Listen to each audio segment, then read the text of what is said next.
नमस्कार मित्रांनो, मी स्नेहल महाकाळकर, तुमचा मित्र. आजपासून आपण NISM series 5A mutual fund distribution या NISM कोर्सची सुरुवात करणार आहोत आणि त्यामध्ये पहिलं चॅप्टर आहे ते आहे इन्व्हेस्टमेंट लँडस्केप. तर आपला हा आजचा पहिला एपिसोड आहे आणि आपण या पहिल्या एपिसोडमध्ये चॅप्टर 1 मधील लर्निंग ऑब्जेक्टिव्हजमध्ये जे 3 पॉइंट्स आहेत, investors and their financial goals, saving or investment आणि डिफरंट असेट क्लासेस, या 3 ऑब्जेक्टिव्हजबद्दल आपण चर्चा करणार आहोत की हे ऑब्जेक्टिव्ह कशासाठी इम्पॉर्टंट आहेत आणि या ऑब्जेक्टिव्हजमुळे आपल्याला काय काय दैनंदिन जीवनामध्ये आपल्यासाठी उपयोगी आहे. तर या PDF फाईलच्या आपण एक PPT बनवलेला आहे. तो PPT तुम्हाला इथे दिसत आहे. Chapter 1 investment landscape.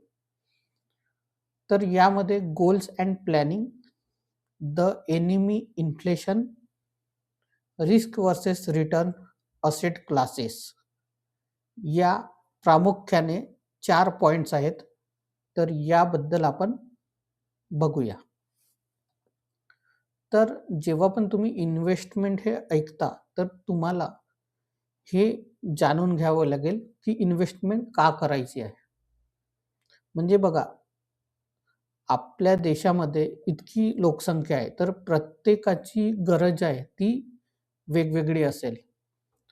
म्हणजे बघा, एक लहान मुलगी आहे जी 8 वर्षाची आहे, शालिनी, हिच्या गरजा वेगळ्या असतील. रवींद्र नावाचा व्यक्ती आहे, तो 45 वर्षाचा आहे, त्याची गरज वेगळी असेल. सुरिंदर नावाचा यंग एम्प्लॉई आहे, त्याला म्हणजे जॉब मिळाला आहे आणि तो मोठ्या शहरात जॉब करायला गेलेला आहे, तर त्याच्या गरजा वेगळ्या असतील. आणि एक रिटायरमेंट झालेली लेडीज आहे, मिसेस डिसूजा, तिच्या गरजा वेगळ्या असतील. तर इन्व्हेस्टिंग हे इम्पॉर्टंट आहे, पण हे डिपेंड करते त्या व्यक्तीवर, त्या व्यक्तीच्या गरजा काय आहेत, त्या व्यक्तीला म्हणजे इन्व्हेस्टमेंट करून काय हवं आहे. जसे आपण एक्झाम्पल बघितले तर शालिनी जी आहे ही 8 वर्षाची मुलगी आहे आणि ती मिड साइज टाउन नॉर्थ इंडियाला राहते आणि तिच्यासोबत तिचे पॅरेंट्स आहे आणि तिला स्पेस सायंटिस्ट बनायचे आहे. त्यामुळे तिच्या पॅरेंट्सचं हे ड्रीम आहे की तिला मोठं होऊन स्पेस सायंटिस्ट बनायचं आहे, तर ते फुलफिल करण्यासाठी त्यांना एक इन्व्हेस्टमेंट करायची आहे. जेव्हा ती स्पेस सायंटिस्टसाठी ती ग्रॅज्युएशन करेल किंवा जेव्हा ते 18+ होणार, आज ती 8 इयर्सची आहे, 18+ जेव्हा होणार 12th नंतर, त्यांच्याकडे तो एक अमाउंट आला पाहिजे. म्हणजे त्यांच्याकडे 10 इयर्स आहेत इन्व्हेस्टमेंट करायचे, तर त्यांची ही गरज आहे. त्यानंतर रवींद्र नावाचा एक व्यक्ती आहे, त्याचे वय आहे 45 वर्ष आणि तो इंजिनियर आहे लार्ज मल्टीनॅशनल फर्ममध्ये. त्याची पत्नी जी आहे ती होममेकर आहे, म्हणजे ती पैसे कमवत नाही, म्हणजे तो एकटाच पैसे कमवतो. तर त्याला कंपनीकडून पेन्शन मिळणार नाही आहे. म्हणजे जेव्हा तो रिटायर होणार, 60 इयर्सचा होणार, 58-60 इयर्समध्ये रिटायरमेंट होणार, तर त्याला 15 इयर्स नंतर त्याची गरज आहे की त्याला म्हणजे he is worried about how they would be able to live a comfortable life once he retires. म्हणजे त्यांना रिटायरमेंट नंतरच्या लाईफबद्दल चिंता आहे. त्यानंतर एक्झाम्पल आहे सुरिंदर सिंग. त्याचं प्रमोशन झालेलं आहे आणि तो आतापर्यंत होम टाउनमध्ये राहत होता, तर त्याला मूव्ह करावं लागत आहे मोठ्या सिटीसाठी. तर त्याची ट्रान्सफर झालेली आहे आणि तो आतापर्यंत घरी राहत होता, पण आता मोठ्या सिटीमध्ये तो गेलेला आहे, तर त्याला शॉर्ट टर्ममध्ये हाऊस विकत घ्यायचा आहे, तर त्यासाठी त्याला इन्व्हेस्टमेंट करायची आहे. बघा, प्रत्येक व्यक्तीला वेगवेगळी गरज आहे आणि नंतर आहे मिसेस डिसूजा. ती सध्या रिटायर झालेली आहे. म्हणजे तिला आतापर्यंत इन्कम येत होती, पण आता ती रिटायर झाली. तिच्याकडे पैसे आहेत. ओके, बट तिला she intends to invest the same in order to receive regular income to live a comfortable life. म्हणजे तिला रेग्युलर इन्कम मिळणार नाही कारण ती रिटायर झाली. तर तिला ते हवं आहे. पण तिच्याकडे पैसे आहेत. तर तिला एक इन्व्हेस्टमेंट करायला म्हणजे तिला एक इन्व्हेस्टमेंट करायचं आहे आणि त्यानंतर तिला रेग्युलर इन्कम मिळाली पाहिजे. तर हे सर्व गोष्टी आहेत ना, ह्या सर्व गोष्टी म्युच्युअल फंडमध्ये फुलफिल होतात आणि त्यासाठी वेगवेगळी स्ट्रॅटेजी आहेत. तर त्यांना तिथे इन्व्हेस्ट करावं लागतील. तर त्याबद्दलच आपल्याला हा कोर्स शिकायचा आहे. तर या कोर्समध्ये तुम्ही समराईज बघितलं असेल, की प्रत्येक व्यक्तीला वेगवेगळी गरज आहे आणि त्या गरजेनुसार त्यांना एक इन्व्हेस्टमेंट करावं लागेल. कोणाजवळ आता सध्या लमसम पैसा असेल, लमसम म्हणजे 5,00,000, 10,00,000, 15,00,000, 20,00,000 असे पैसे आहेत आणि त्यांना रेग्युलर इन्कम पाहिजे. For example Mrs D'Souza. कुणाजवळ म्हणजे रेग्युलर इन्कम येत आहे, त्यांना तिथून इन्व्हेस्टमेंट करायची आहे. ओके. तर तुम्ही बघू शकता. Goal setting. आता बघा, तुम्हाला माहिती आहे का गोल तुमचा काय आहे? की तुम्हाला काय हवं आहे? पण तुमच्याजवळ किती टाईम आहे, ते तुम्हाला बघावं लागेल. फॉर एक्झाम्पल बघा शालिनीसाठी, शालिनी म्हणजे आता 8 वर्षाची आहे, तर तिच्याजवळ 10 इयर्स आहेत. रवींद्रजवळ 15 इयर्स आहेत. तो 45 इयर्सचा आहे आणि तो जेव्हा रिटायर होईल तेव्हा तो 60 इयर्सचा होईल. म्हणजे त्याच्याजवळ 15 इयर्स आहे.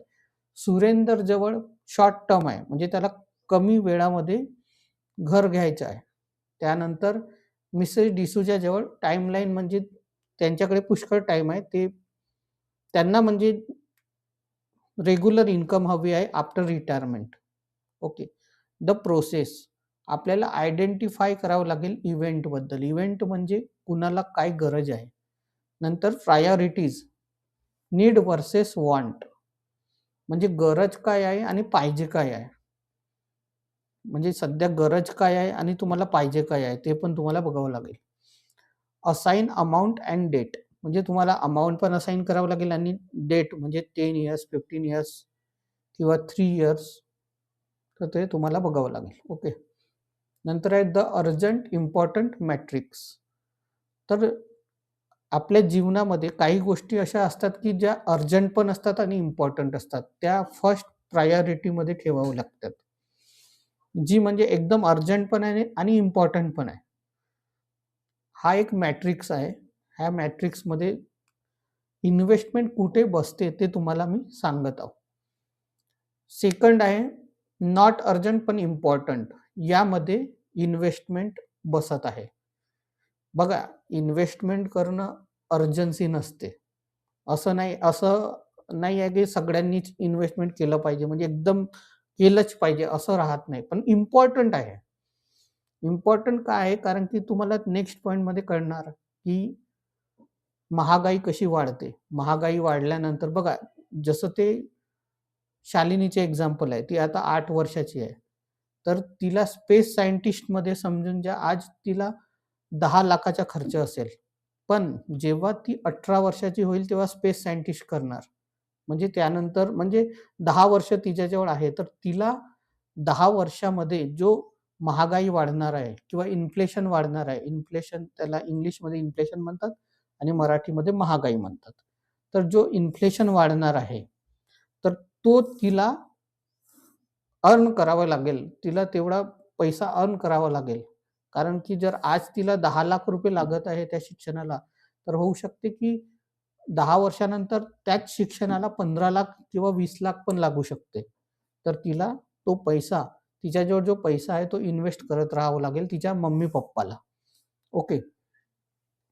तर इन्व्हेस्टमेंट हे नॉट अर्जंटमध्ये येते, पण इम्पोर्टंटमध्ये येते.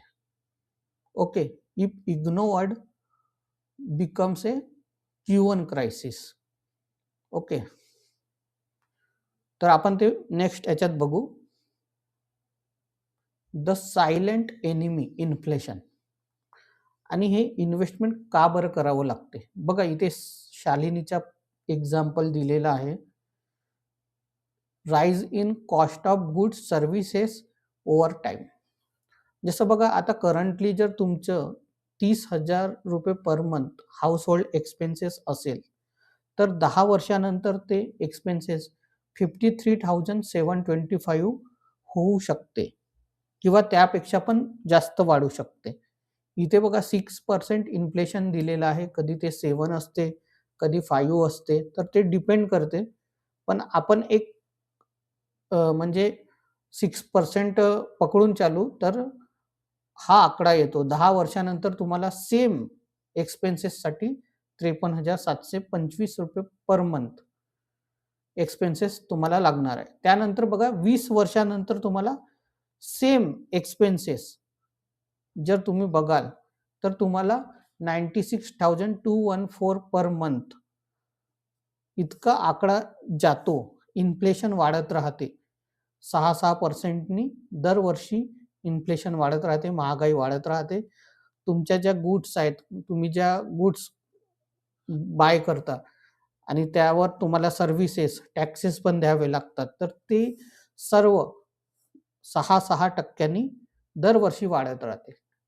तेच जर तुम्ही बघाल शालिनीज कॉलेज रिअल एक्झाम्पल, जर आजच्या डेटला तिला 50 लाख रुपये लागत आहे स्पेस सायंटिस्ट बनण्यासाठी, तर तिच्याकडे 10 वर्ष आहे. आणि जर समजा इन्फ्लेशन, आता बघा एज्युकेशनमध्ये इन्फ्लेशन डिफरंट असते. हे इन्फ्लेशन म्हणजे कसे असते, की हाउसहोल्ड एक्सपेन्सेसचे असते. आणि नंतर कसं आहे एज्युकेशनमध्ये खूप जास्त तुम्ही बघत असाल फीज वाढत असते. तर त्यांनी बघा 8% सपोज करून ते पकडलेली आहे. तर फ्युचर कॉस्ट त्यांना 1 करोड त्यांना म्हणजे 10 वर्षानंतर होऊ शकते त्याच एज्युकेशनला. तुम्ही जर बघाल की 10 वर्षापूर्वी ज्या शिक्षणाला 20,000 लागत होते, त्याच शिक्षणाला आज 40,000 किंवा 45,000 रुपये लागत आहे. आणि नेक्स्ट टाईम होऊ शकते पुढच्या 10 वर्षानंतर 40,000-50,000 जो खर्च येत आहे, तो 1,00,000 रुपये येणार आहे. तर याला म्हणते इन्फ्लेशन. त्यामुळेच इन्व्हेस्टमेंट करण्याची गरज असते. Saving versus investing. बघा सेव्हिंग ही जी आहे ती सेफ असते. पण याच्यामध्ये रिड्युसिंग कंझम्पशन असते आणि गोल प्रोटेक्शन असते. सेव्हिंगमध्ये बघा प्रोटेक्शन म्हणजे जास्त असते. म्हणजे रिस्क कमी असते आणि सेफ पण असते. पण त्याच्यावर जो इंटरेस्ट मिळतो तो 3%, 4% असा असतो. आणि जर तुम्ही तेच पैसे जर इन्व्हेस्ट केले, तर त्यावर तुम्हाला प्रॉफिट मिळतो, ग्रोथ मिळते, डिप्लॉयिंग सेव्हिंग्ज मिळते. म्हणजे त्या पैशावर तुम्हाला आणखी प्रॉफिट होत राहतो. आणि reality trade off between risk and return. Risk पण आहे आणि रिटर्न पण मिळते. तर सेव्हिंग आणि इन्व्हेस्टिंगमध्ये तुम्हाला हा फरक कळलेला असेल. Saving प्रिसिड्स investing, you must save first. म्हणजे सेव्हिंग तुम्हाला जर तुमच्याकडे खूप पैसा आहे, म्हणजे समजून घ्या 80 लाख 70 लाख, तर तुम्हाला काही पैसा सेफ पण करावा लागेल. पण तुम्हाला रिस्क 80 लाखावर नाही घ्यावी लागेल. जर तुम्ही 80 लाखावर 1% जरी रिस्क घेतली ना, तर 80,000 होते. म्हणजे 80,000चा रिस्क होते. तर 80 लाखावर जर तुम्ही रिस्क घेतली तर. पण तेच जर 8 लाखावर 1% तुम्ही रिस्क घ्याल, तर ते 8,000 होते. 1%. 80 लाखाचा 1% म्हणजे 80,000 आणि 8 लाखाचा 1% म्हणजे 8,000. तर त्यामुळे हा डिफरन्स पडत असतो. Evaluating investments, the S-L-R model. S-L-R model म्हणजे सेफ्टी, एस म्हणजे सेफ्टी, एल म्हणजे लिक्विडिटी, आर म्हणजे रिटर्न्स. सेफ्टी म्हणजे capital protection, will I get my money back. म्हणजे यामध्ये तुमची सेफ्टी असते. म्हणजे तुम्हाला अशा ठिकाणी इन्व्हेस्ट करावं लागेल, की पहिले बघावं लागेल, की तुम्हाला तुमचा जो पैसा इन्व्हेस्ट केलेला आहे, त्यामध्ये तुम्हाला रिस्क तर नाही आहे ना, म्हणजे ते तुम्हाला चेक करावी लागेल. त्यानंतर एक आहे liquidity, speed of conversion of to cash. म्हणजे तुम्ही जर कुठे पैसे इन्व्हेस्ट केले तर तुम्हाला किती टाइम लागू शकतो ते तुम्हाला बघावं लागेल, की तुम्ही जर बघा तुमच्याकडे 1 करोड रुपये आहे आणि तुम्ही 1 करोडच्या समजून ज्या प्लॉट घेतला आणि जर तुम्हाला पैशाची गरज आली तर तुम्हाला जो प्लॉट आहे ना तो विकायला काही टाइम लागते. म्हणजे टाइम तर लागतोच प्लॉट विकायला. तुम्ही डायरेक्ट डिसिजन नाही घेऊ शकत. तुम्हाला तो सेलर पण भेटला पाहिजे. तर म्हणून तुम्हाला जे काही पैसे जे आहेत 1 करोड तुमच्याकडे आहे तर होऊ शकते तुम्ही 50 लाखाचा प्लॉट घ्या. बाकी 50 लाख अशा ठिकाणी गुंतवा, की जिथे म्हणजे तुम्ही लवकर लिक्विडिटी करू शकता. म्हणजे तुम्हाला उद्या पैशाची गरज आहे. तुम्ही आज जर तुम्ही डिसिजन घेतल्यानंतर उद्या तुम्हाला पैशाची गरज आहे. तुम्ही उद्याच ते ब्रेक करू शकता. फॉर एक्झाम्पल एफ-डी आहे. एफ-डी जर तुम्ही जर 1 वर्षाची एफ-डी केली आणि तुम्हाला 9 मंथ नंतर किंवा 10 मंथ नंतर पैशाची गरज पडली, तर तुम्ही तेव्हाच्या तेव्हा ते ब्रेक करू शकता आणि काढू शकता. बट हां, तुमच्यात थोडा लॉस होतो, पण लिक्विडिटी तुम्हाला पटकन मिळते. Returns, current income, rent, interest और कॅपिटल ॲप्रिसिएशन. तर आता यामध्ये बघा, ते पण डिपेंड करते तुम्ही कोणती वस्तू घेतली. म्हणजे असेट्स घेतले, इन्व्हेस्ट केलं, त्यावर तुम्हाला रेंट मिळतो का किंवा इंटरेस्ट मिळतो का, की ग्रोथ मिळतो. म्हणजे जसं तुम्ही सोनं घेतलं तर तुम्हाला रेंट, इंटरेस्ट मिळणार नाही. पण ग्रोथ मिळतो. म्हणजे ॲप्रिशिएट होत राहतो, त्याची किंमत वाढत राहते. तर ते डिपेंड करते. Other factors to consider. Convenience. Is it easy to buy, sell and track? बघा, म्युच्युअल फंड आपण त्याबद्दल बोलत आहोत. तर म्युच्युअल फंड जे आहे ना ते तुम्ही बाय करू शकता आणि सेल पण लवकर करू शकता आणि त्याला ट्रॅक पण करू शकता. तर हे बेटर आहे. त्यानंतर आहे तिकीट साईज. तिकीट साईज म्हणजे मिनिमम इन्व्हेस्टमेंट नीडेड. तर 500 पासून स्टार्ट होत आहे. 500 रुपीज पासून स्टार्ट होत आहे. आणि बघा, प्रॉपर्टी घ्याल तर त्यासाठी एक अमाउंट ऑफ मनी पाहिजे. तर ते म्युच्युअल फंड जर तुमच्याकडे कमी पैसे आहेत तरी पण तुम्ही ते इन्व्हेस्ट करू शकता. इथे ही बेटर अपॉर्च्युनिटी आहे. टॅक्सेबिलिटी पण आहे तुमच्याकडे. टॅक्स डिडक्शन तुम्ही करू शकता, सेव्ह करू शकता tax today, tax or return. तुमच्याकडे जर म्युच्युअल फंड आहे तर तुम्ही ते ITR फाईल करताना तिथे तुम्ही शो करू शकता. त्यानंतर द 4 मेन असेट क्लासेस. बघा, जर तुम्ही इन्व्हेस्टमेंट करत आहे तर 4 असेट क्लासेस आहे. असेट क्लास, एक group of investments with similar trades. बघा, एक रिअल इस्टेट आहे, दुसरा कमोडिटीज आहे, तिसरा फिक्स इन्कम आहे, चौथा इक्विटी आहे. हे 4 असेट क्लासेस आहे. तुम्ही याबद्दल म्हणजे आधी ऐकलं असेल, पण जर तुम्हाला याबद्दल डिटेलमध्ये जर नॉलेज पाहिजे, जर डिटेलमध्ये माहीत नाही, तर आपण हे पुढच्या स्लाइडमध्ये बघू. बघा, रिअल इस्टेटमध्ये असं आहे की हे इलिक्विड आहे, हार्ड टू सेल क्विकली. तुमच्याकडे जर रिअल इस्टेट प्रॉपर्टी आहे तर सेल करायला तुम्हाला अडचण जाईल. तुम्हाला लवकर लिक्विडिटी मिळणार नाही. हाय तिकीट साईज म्हणजे रिक्वायर लार्ज कॅपिटल. कॅपिटलची तर खूपच आवश्यकता असते प्रॉपर्टीसाठी. इंडिव्हिजिबल, कांट सेल जस्ट 1 रूम. बघा, आता तुमच्याकडे 4 रूमचं घर आहे तर तुम्ही 1 रूम नाही विकू शकत. तुम्हाला 4ही रूम म्हणजे पूर्ण जेवढा तो परिसर आहे तुमच्या नावावर जो आहे डॉक्युमेंट वाईज, तो तुम्हाला सर्व विकावं लागेल. तर म्युच्युअल फंडमध्ये हे एक आहे की तुम्ही जर 1000, 1000, 1000 असे 3 फंड वेगवेगळे त्याचे जर तुम्ही म्युच्युअल फंड काढले तर तुम्ही एक सेल करू शकता. जर तुम्हाला गरज पडली तर 2 तुम्ही राहू पण देऊ शकता. म्हणजे हे म्हणत आहे की त्याच्यामध्ये कांट सेल जस्ट 1 रूम. तुम्हाला सर्व घर विकावं लागेल. 1 रूम तुम्ही विकू नाही शकत. Location, the number 1 factor for performance. हां, जर तुम्हाला इन्व्हेस्टमेंट करायची आहे तर लोकेशन खूप इम्पॉर्टंट असते इन रिअल इस्टेटमध्ये, की तो कोणत्या लोकेशनमध्ये आहे, कोणत्या सिटीमध्ये आहे, त्या सिटीमध्ये कोणत्या लोकेशनमध्ये आहे, सर्व ते बघावं लागते. आणि त्या सिटीची ग्रोथ कशी चालू आहे, डेव्हलपमेंट कशी चालू आहे, त्यावर पण डिपेंड करते. Returns, rent plus capital appreciation. यामध्ये रिटर्न्समध्ये म्हणजे तुम्हाला रेंट मिळू शकतो मंथली आणि याच्या कॅपिटल ॲप्रिसिएशन पण होते. बोथ आहे. पण हां, हे व्यवस्थित आहे की रिटर्न्स तुम्हाला रेंट आणि कॅपिटल एप्रिसिएशन दोन्ही मिळते. बट इलिक्विड आहे हा, हार्ड टू सेल क्विकली. जर तुम्हाला एका वेळेस खूप पैशाची गरज असेल तर तुम्ही हा आजच विकू शकत नाही. तुम्हाला थोडा टाईम लागेल. Self occupied house is equal to consumption, expense, not investment. Okay.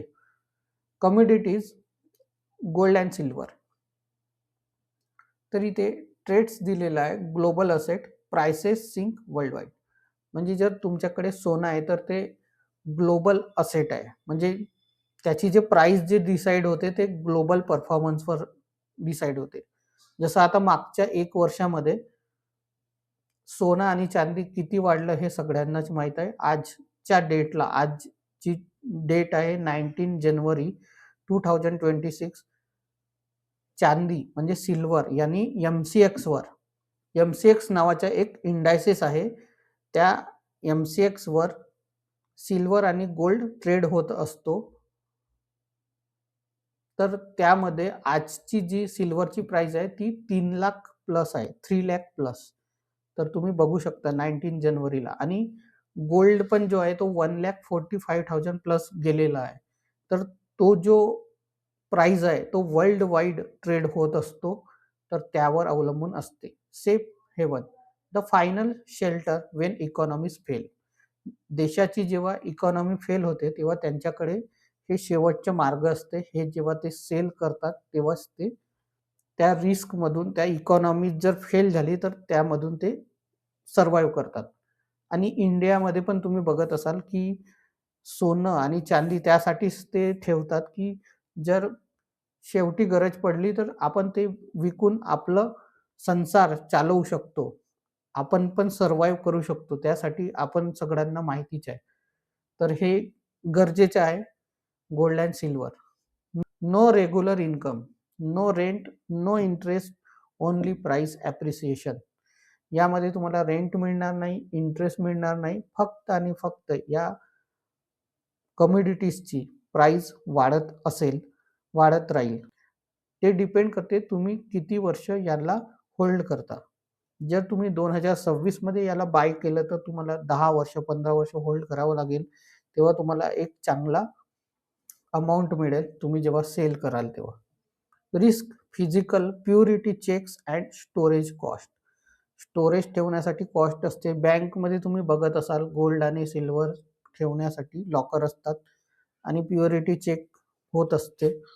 ते पण तुम्हाला माहितीच आहे. रिस्क तर आहेच. Derivative, high risk leverage, avoid for basics. High risk leverage ते आहेच. फिजिकल असल्यामुळे तुम्हाला हे कळलंच असेल. जर या गोष्टीची ठेप झाली, चोरी झाली किंवा काही झालं तर तुमचं कंप्लीट नुकसान आहे. तुम्हाला हे कळलंच असेल गोल्ड आणि सिल्वरबद्दल. त्यानंतर fix income, debt role, you are the lender. Instruments, bank FDs, PPF, government bonds, corporate debentures. FD बद्दल सगळ्यांना माहीतच आहे की यामध्ये स्टेडी इन्कम असते, रेग्युलर इंटरेस्ट पेमेंट असते. मंथली पण तुम्ही करू शकता किंवा क्वार्टरली, इयरली किंवा 6 मंथ. तर त्यामध्ये तुम्हाला रेग्युलर इंटरेस्टमधून इन्कम मिळू शकते. त्यानंतर लोअर रिस्क. रिस्क तर नाहीच आहे. इथे बँकमध्ये तुम्ही पैसे ठेवता तर गव्हर्नमेंट बँकमध्ये जर तुम्ही ठेवाल, प्रायव्हेट बँकमध्ये पण चांगलंच आहे. जसं ICICI bank, HDFC bank, Axis bank आणि फॉरेन बँक्स पण आहेत. Safer than stocks. स्टॉक्समध्ये रिस्क खूपच जास्त असते. त्यापेक्षा तर सेफर आहे. Government bonds, sovereign guarantees. Okay. Capital gains only if traded in secondary market.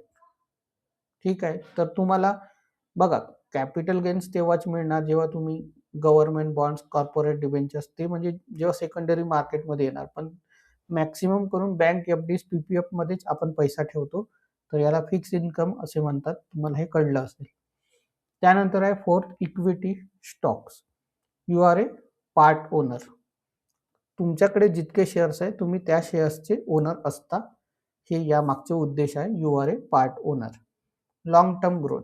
जर तुम्ही जास्त काळ ठेवाल, सगळ्याच उदाहरणांमध्ये तेच आहे. जास्त वेळ ठेवणार तर तुम्हाला जास्त फायदा होणार. व्होलटाईल आहे, इथे प्राइस जे आहे ते फ्लक्च्युएट होत असतो आणि डिपेंड करते की ग्लोबल न्यूज पण काही आली तर त्यामध्ये खूपच जास्त चेंजेस होतात. जर ग्लोबल न्यूजमध्ये निगेटिव्ह न्यूज आली, जसं यूएस मार्केटमधून निगेटिव्ह न्यूज आली, तर इंडियन मार्केटवर इम्पॅक्ट होतो आणि त्याबद्दल तुम्हाला माहीतच असेल. तर प्राइस जी आहे ती फ्लक्च्युएट होत असते. आज जर प्राइस एखाद्या शेअरची 300 आहे, तर 1 वर्षानंतर ती 250 पण होऊ शकते किंवा 200 पण होऊ शकते किंवा 300 चे 600 पण जाऊ शकते.